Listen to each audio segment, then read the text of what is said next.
다시 오신다 그러셨는데 우리가 언제 올지 잘 모르지 않습니까? 근데 보통 이제 오시면 안 되는 그런 날들이 있는데 그 중에 하나가 이제 수요일 저녁 비 오는 날 예수님 오시면 안 된다고 그렇게들 이야기 많이 하시는데 여러분들은 걱정이 없으시겠습니다. 예, 수요일 날 비가 와도 다 이렇게 예배하러 모이시니까 여러분 좀 웃으십시오. 예. 우리가 이제 여호수아 말씀 같이 보는데요. 그 지난번에 본 말씀은 요셉 자손들이 이제 여호수아한테 나와서 그 불만을 제기했던 그 말씀을 봤습니다. 여호수아도 여러분 그 에브라임 지파입니다. 그러니까 에브라임을 대표하는 대표 선수, 지휘관이 여호수아예요. 그러면서 동시에 이 모든 지파들을 다 이제 통솔하는 그런 위치에 모세의 후계자로서 이렇게 있습니다.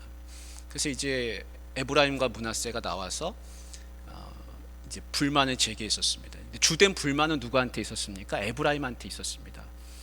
그리고 지도에 지난번에 봤는데 에브라임이 자기네 땅이 좁다고 생각했던 겁니다.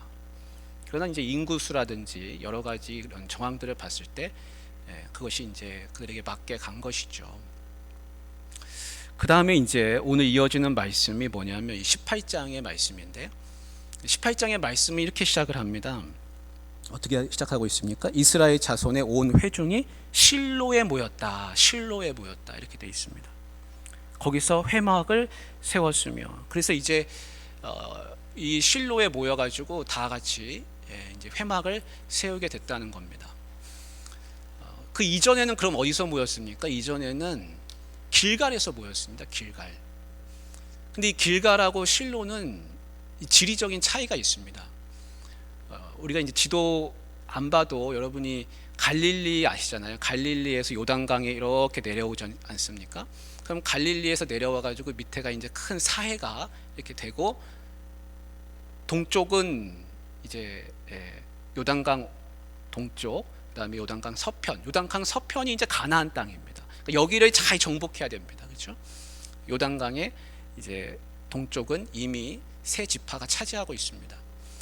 그 길갈은 어디냐면 이 사해의 약간 북쪽, 사해가 시작되는, 요단강이 쭉 내려와서 사해가 시작되는 그 지점에서 약간 안쪽으로 가나안 땅으로 살짝 들어가 있습니다.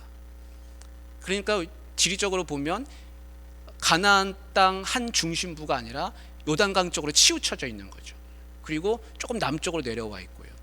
근데 실로는 어디에 있냐면 길갈보다는 훨씬 가나안 땅 정중앙에 있습니다. 그래서 실로가 가나안 땅의 중앙이에요. 중앙. 그래서 이제 길갈에서 실로로 회막을 옮겨왔습니다. 그럼 그게 무슨 뜻이겠습니까?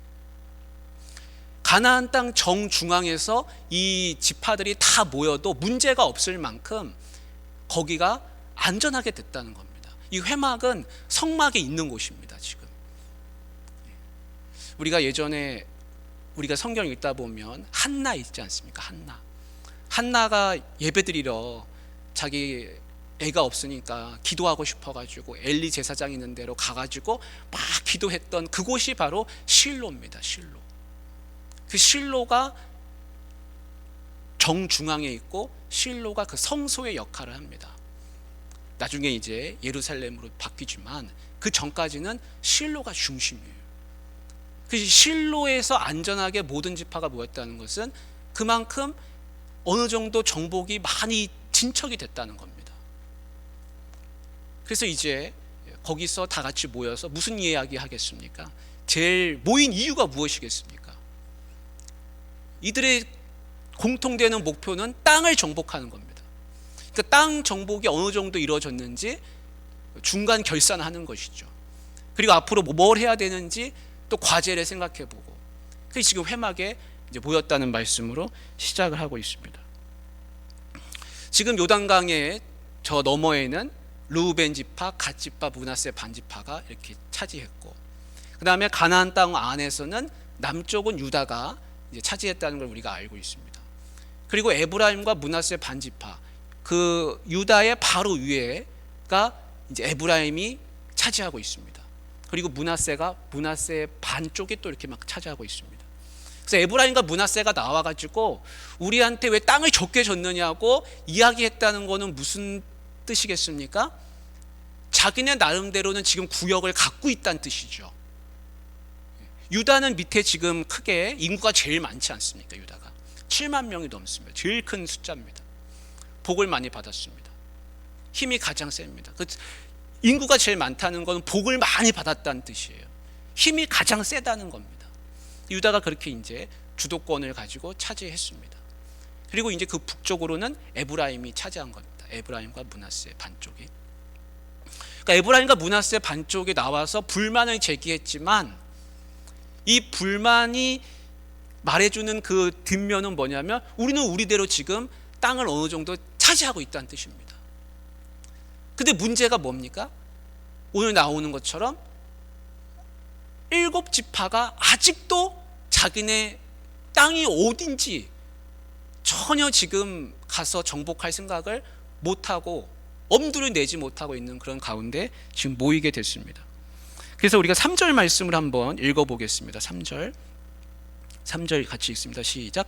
여호수아가 이스라엘 자손에게 이르되 너희가 너희 조상의 하나님 여호와께서 너희에게 주신 땅을 점령하러 가기를 어느 때까지 지체하겠느냐. 여러분 이 말이 여러분 좋게 들립니까? 아니면 조금 마음 언짢게 들리십니까? 여러분이 이 말을 듣는 당사자라고 생각해 본다면 여호수아한테 마음이 어렵겠죠. 이 말은 지금 책망하는 말 아닙니까? 이 말을 한번 보십시오. 여기 우리말로 봐도 너희에게 주신 땅을 점령하러 가기를 어느 때까지 지체하겠느냐 이렇게 돼 있는데 사실 이 말의 원문은 굉장히 책망하는 강도가 세다는 것을 그 어법에서 알 수 있습니다. 어느 때까지 너희가 하나님이 주신 땅을 차지하지 않고 지체하고 있느냐. 아주 그 혼나는 말입니다. 사실 이 부드럽게 나가는 말이 아닙니다. 굉장히 강조되고 있습니다. 너희는 어느 때까지 그렇게 하겠느냐. 여러분 누구 혼낼 때 너 언제까지 그렇게 할 거야. 뭐 그렇게 혼내시는 때가 있잖아요. 이 말 속에는 여호수아의 그 감정이 담겨 있습니다. 그냥 하는 말 아닙니다. 여호수아가 굉장히 지금 답답해하고 있습니다. 화도 났습니다. 너네 지금 뭐 하고 있는 거냐. 이런 말이 지금 이 속에 들어 있습니다. 여호수아한테 걱정거리는요, 그 불만을 제기했던 에브라임이나 므낫세 반지파, 그 요셉 자손들이 여호수아의 걱정거리가 아닙니다. 여호수아의 걱정거리는 뭐가 걱정거리입니까? 이 아무것도 안 하고 있는 지파들이 걱정거리인 거예요. 여호수아 입장에서는 지금 급한 게 뭐냐면 와서 뭐 불만 제기하고 이런 게 문제가 아니라 얼른 땅을 다 나눠서 그 땅을 차지하러 다 각각 지파들이 움직여야 하는 겁니다. 근데 지금 그 지체하겠느냐라는 그 말의 뜻이 뭐냐면 우리가 쉽게 얘기하는 게으르다라는 뜻이 있어요. 게으르다, 단념했다, 체념했다, 손발이 확 늘어져 가지고 이렇게 릴렉스한 상태 있잖아요. 아무것도 안 하고 힘이 다 빠진 상태로 그런 상태가 고 지체하겠다, 지체하겠느냐, 그 지체라는 말 속에 들어 있습니다. 그러니까 여호수아가 보기에는 심각한 겁니다. 왜냐하면요, 여호수아한테 하나님이 땅을 나누라고 하셨던 그 이유가 무엇이었습니까? 여호수아 너는 이제 더 이상 못 싸운다는 겁니다. 네가 못 싸우기 때문에 땅을 각각 나눠서 각각의 지파들이 가서 일을 처리하게끔 해야 한다는 겁니다. 네가 늙었기 때문에 너는 못 싸운다 그랬습니다. 하나님이. 그래서 지금 이 일들을 진행해 나가고 있는데 여호수아가 이러다가 그만 가버리면 어떻게 되겠습니까? 이게 일이 그르쳐질 수가 있습니다. 그러니까 여호수아는 마음이 다급한 사람입니다. 일의 목적이 지금 분명합니다. 그 어떻게든지 사람들을 움직이게 해야 하는 겁니다. 그러니까 지금 그렇게 혼내고 있습니다. 여호수아한테 이 다른 지파들이 어떤 눈으로 보였겠습니까? 게을러 보이고 하나님이 주신 땅을 차지하려고 하는 그 마음이 없는 모습. 목적을 잃어버린 모습, 방향을 잃어버린 모습, 그렇게 보이는 겁니다. 우리는 다 우리 부모님들이시잖아요. 근데 자녀가 방황해 보십시오. 목적 없이 방황해 보십시오. 뭘 해야 할지 모르는 상태로 자녀가 있다가 한번 생각해 보십시오. 그러면 그 부모의 마음이 터지는 것이죠. 속이 터지는 거죠. 그게 지금 이 지파들이 그런 상태에 와 있다는 겁니다. 그러면 우리가 지금 이 7지파가 누구냐면 베냐민 지파, 시므온 지파, 스불론, 이사갈, 아셀, 납달리, 단 지파. 이게 7지파인데 왜 이 지파들은 그러면 왜 이러고 있을까요? 이 지파들은 그러면 왜 아무 생각이 없이, 여호수아가 보기에 아무 생각 없이 없는 것처럼 보이고 있을까요? 여러 가지 한번 생각해 볼 수 있습니다. 근데 그 이유 중에 하나를 우리가 생각해 본다면 이 7지파들은 우선은 앞에 나아가는 장수가 없습니다. 장수가. 지휘관이 제대로 된 사람이 성경에 등장하는 인물이 없습니다. 여러분, 유다는 갈렙이라고 하는 사람이 있었습니다. 갈렙. 유다 지파에는 갈렙이라고 하는 사람이 출애굽한 때부터 시작해가지고 쭉 살아왔습니다. 다 죽었지 않습니까? 광야에서 다 엎드려져 죽는다 그랬어요. 여호수아와 갈렙만 들어갈 수 있다 그랬습니다. 그래서 갈렙은 유다 지파의 큰 어른으로서 남아 있었고 유다 지파를 이끌어가고 있었습니다. 그래서 헤브론으로 싸우러 갔습니다. 실제로 내가 85세의 나이에도 나는 싸울 수 있습니다 하고 그 땅, 어려운 땅을 나에게 주십시오 하고 간 거 우리가 예전에 보았죠. 그런 사람이 있었습니다. 그리고 자기 딸 악사를 내세워가지고 온니엘이라고 하는 사람을 발굴해서 기럇세벨도 쳤습니다. 그런 갈렙이라고 하는 사람이 있어요. 에브라임한테는 이 여호수아가 있습니다. 에브라임한테는. 그러니까 에브라임이 내 땅 더 달라고 할 수 있는 그런 요셉 자손으로서 자부심이 있거든요. 이 요셉 자손들은 굉장히 강성합니다. 자부심이 있습니다. 자존심이 있습니다. 우리 요셉 자손이다. 그 주도권이 있습니다. 그 땅도 더 달라고 하지 않습니까? 이런 분위기가 있습니다. 근데 나머지 지파들은 앞장서는 사람이 없어요. 어떤 걸출한 인물이 없습니다. 나가서 희생하고 내가 짐을 매겠다, 나한테 맡겨주시면 내가 가서 열심히 싸워서 밥이 되든 죽이 되든 내가 끝을 보겠다고 나서는 사람이 이 말씀 속에 등장하지 않습니다. 이거 굉장히 중요한 문제입니다. 어떤 공동체가, 어떤 그룹이 잘 되기 위해서는 누군가는 앞장서는 깃발을 들 수 있는, 나팔을 불 수 있는, 용기를 낼 수 있는, 사람들에게 힘을 불어넣어 줄 수 있는 그런 역할을 해주는 사람이 있어야 됩니다. 근데 그런 사람이 보이질 않습니다. 그러니까 마음이 안 생기는 것이죠. 누군가 이걸 부여해 줘야 되는데. 그래서 우리 교회에서는요, 우리가 7분의 권사님들을, 이제 6분의 권사님들을 선출하기 위해서 기다리고 있는데, 누군가 앞장서서 할 수 있는 그런 분들이 꼭 잘 뽑혀지길 원합니다.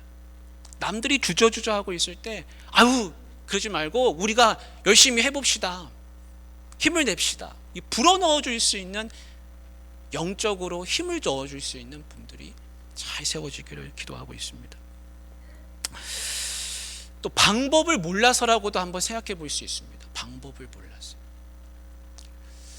여러분,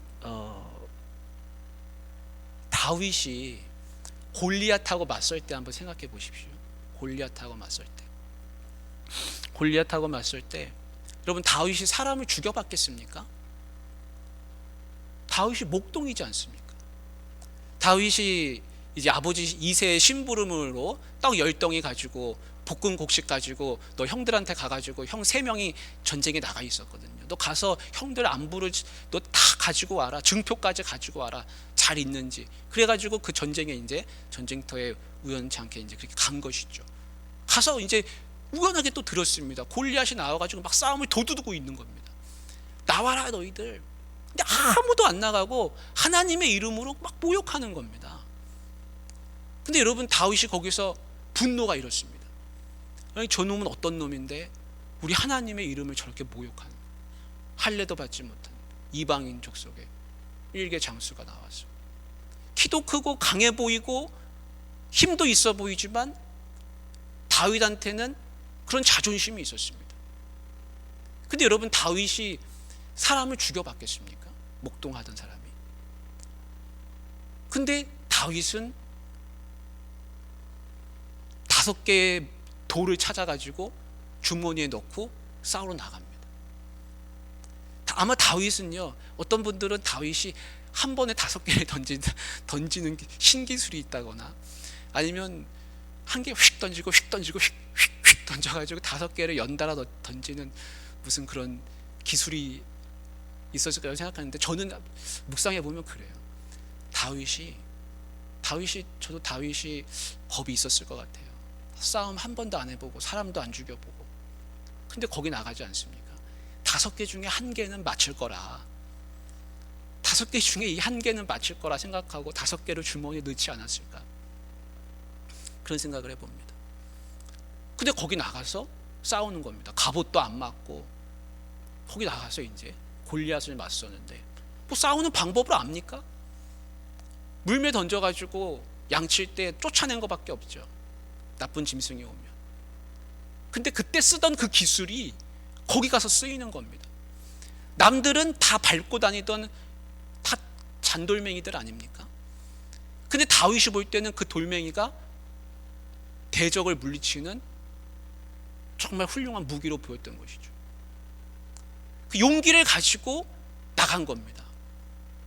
비록 잘 싸우는 사람한테 돌을 어떻게 던져봤겠습니까? 다윗이 싸울 줄 잘 모르지만 그러나 거기서 도전하는 겁니다. 근데 그 도전의 동기가 중요합니다. 왜 그 수많은 병사들과 다윗의 형들과 거기 있는 사울 왕과 장수들이 그렇게 많이 있었을 텐데 왜 거기 나가서 상대를 못하고 있었겠습니까? 그거는 물론 싸움에 대한 자신감이 떨어져서 그럴 수도 있지만 그 싸움에 대한 믿음이 없기 때문에 그렇다고 볼 수 있습니다. 근데 다윗은 그 믿음을 뭘로 이겼냐면 저놈이 하나님을 모욕한단 말입니다. 그러니까 그것으로 싸우는 명분이 생기는 겁니다. 그것으로 담력이 생기는 겁니다. 지금 이 7지파들이 왜 못 나가고 있을까요? 앞장서는 사람도 없지만 나갔다가 다 죽고 나오면 어떡하나, 담력이 안 생기는 겁니다. 용기가 안 생기는 겁니다. 근데 하나님의 사람들은요, 삶에 대한 이 정확한 비전이 있어야 됩니다. 이 싸움에 대한 명분이 있어야 됩니다. 내가 지금 뭘 향해 달려가고 있는지, 어떤 목적을 가지고 있는지, 내 인생의 비전이 뭔지 그게 분명해야 됩니다. 그래야 용기를 내서 안 해본 것도 해보고 앞장서면서 도전할 수가 있습니다. 근데 이 가나안 땅에서의 싸움의 명분은 뭡니까? 그거는 하나님의 약속에 대한 성취입니다. 하나님이 차지하라고 했기 때문에 가는 겁니다. 누가 왕이 가서 니네 차지해라 이런 게 아니고, 뭐 줄 테니까, 땅 줄 테니까 차지해라는 게 아니라 하나님이 약속하셨기 때문에 그 약속을 이루러 가는 겁니다. 그래서 여호수아나 갈렙은 그걸 알고 있었거든요. 싸우는 이유가 분명했습니다. 하나님이 우리를 이 땅에 들이실 거면 우리를 싸우게 해서 이기실 것이다, 이기게 할 것이다, 두려워하지 말아라. 그래서 갈렙과 여호수아가 오래전부터, 젊었을 때부터 그걸 다 알고 있었습니다. 그 다른 사람들은 그게 흐지부지 다 없어집니다. 근데 이 7지파들이 그런 게 없습니다. 그래서 예수님 믿는 사람은요, 내가 지금 뭘 위해서 신앙생활을, 뭘 위해서 지금 열심히 하고 있는지, 내가 직분을 받는다 할지라도 이 직분이 내가 나이가 되니까 그냥 받는 게 아니라 하나님이 나에게 새로운 사명과 비전을 주시는 것이라 라는 그 마음가짐이 있을 때 그 직분이 더 영광스럽고 빛이 납니다. 근데 주변 사람들 받으니까 따라 받는다? 그러면 안 되죠. 그럼 가려지는 거죠, 영광이. 하나님은 가나안 땅에 있는 사람들요, 가나안 족속들, 전염병 하나면 거기 있는 족속들 싹 다 하나님이 정리하실 수 있습니다. 이스라엘 백성들이 안 싸우러 가도요, 하나님이 그 사람들 쫓아내려고 하면 다 쫓아낼 수 있습니다. 근데 왜 이 지파들이 나가서 왜 싸워야 됩니까? 이 지파들이 믿음으로 싸워야 하기 때문에 그렇습니다. 믿음으로. 하나님의 능력을 경험해서 싸워야 되기 때문에 이 지파들을 도구 삼아서 이 약속의 성취가 이루어지게끔 하나님이 하시는 겁니다.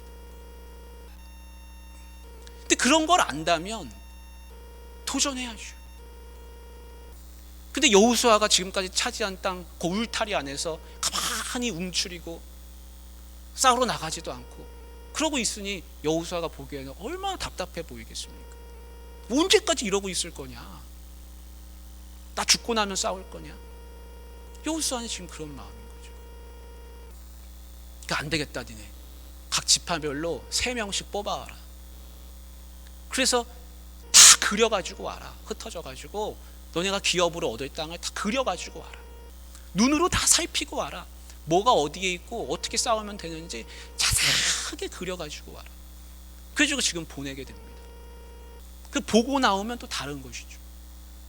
여호수아는 오래전에 정탐을 했던 사람입니다. 이 정탐꾼 선배 아닙니까? 그러니까 해줄 말이 얼마나 많겠습니까? 그리고 얼마나 많이 싸움을 했습니까, 지금까지. 그러니까 다 그려가지고 오면 여러 가지 조언도 해주고 전략도 짜줄 수가 있는 것이죠. 여호수아는 마음 같아서는 자기가 그냥 막 뒤집고 다니면서 온데 사방을 전국으로 휘젓고 다니면서 싸우고 싶은 심정일 겁니다. 근데 그렇게 싸우면 안 되거든요. 지파가 각계 전투하듯이 가서 싸워야, 거기서 승리를 맛봐야 거기서 그 땅을 지킬 수가 있거든요. 믿음으로 우리가 해냈다. 믿음으로 우리가 하나님의 약속을 성취했다. 그 만족과 성취감, 그 감사와 기쁨을 누릴 수 있도록 지금 해야 하는 상황입니다. 근데 움직이지를 않고 있는 것이죠. 그래서 여호수아가 뽑아가지고 3명씩 다 지금 보내고 있습니다. 사랑하는 우리 성도님들, 우리가 이 7지파 능력이 없어서, 실력이 없어서 거기 가서 못 싸운 게 아니에요, 사실은. 왜냐면요, 7지파 땅 분배해주고 나서 나중에 다 그 땅 차지하러 갔습니다. 그리고 그 땅 차지해서 거기서 다 차지하고 기업을 얻어서 다 삽니다. 능력도 있어요, 사실. 근데 그게 숨겨져 있는 것이죠. 근데 그걸 누가 끌어내질 못합니다.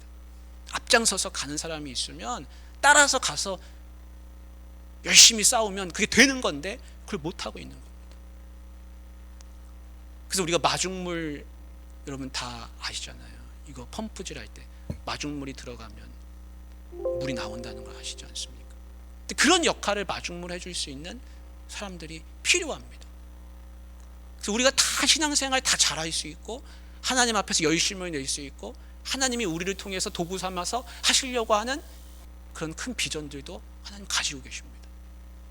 그래서 우리가 서로 마음을 같이 해가지고 이 여호수아의 말대로 나아가면 다 차지할 수 있습니다. 우리가 여기 읽지 않았지만 나중에 단지파는요, 자기네가 가서 그리고 온 그 땅 거기 차지하고 난 다음에 우리 이거 너무 좁다 그래가지고 저 북쪽 가서 자기네가 개척까지 합니다. 그렇게 잘할 수 있는 사람들입니다. 그래서 이 7지파가 이제 땅을 차지하는 내용이 오늘 이렇게 쭉 나오고 있습니다. 사랑하는 귀한 성도님들, 우리 7지파처럼 우리의 숨겨진 재능과 능력을 하나님 앞에서 드러내길 원합니다. 그리고 여호수아의 말처럼 너희가 가서 잘할 수 있다. 다 그려가지고 와라. 하나님이 너희를 다 차지하게 하실 것이다. 그리고 그 땅을 진짜 하나님의 비전이 실제로 다 다 눈앞에서 이루어지는 저희들이 되기를 주님의 이름으로 축복합니다. 우리 같이 좀 기도하면 좋겠습니다.